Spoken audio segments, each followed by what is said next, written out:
answer. Sa totoo lang, nag-graduate talaga ako ng school na walang birth certificate.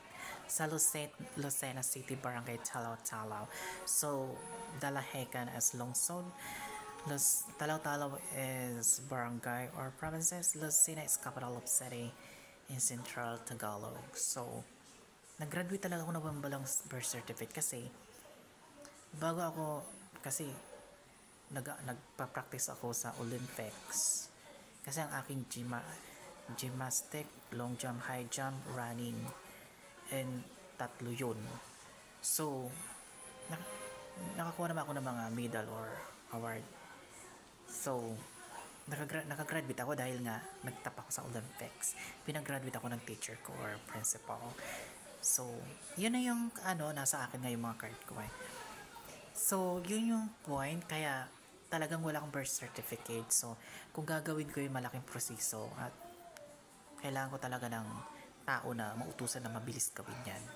Meron ako yung kumukuha sa akin ng PhilHealth, yung kapatid ng amo ko sa Galas, Quezon City. So, pero just always see something problem happening to me in the Philippines. Yun ang problema ko sa aking documents.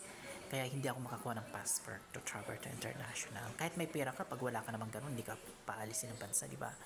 Kaya kung submitted the problem, whatever the hell the others, but either all guilties, wala mangyayari sa atin kung hindi tayo magtutulungan. Philippines, America.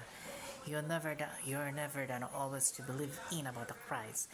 The God is never answered the world in the worst problem to war in the beginning and time. Because guess what? Yung sabi ko nga, di ba?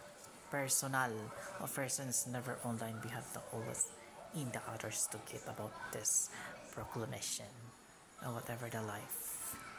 So yun, sinabi ko ng katotohanan, kaya yun naman talagang totoo eh. Kahit i-check niyan, hindi ako nagsisinungaling.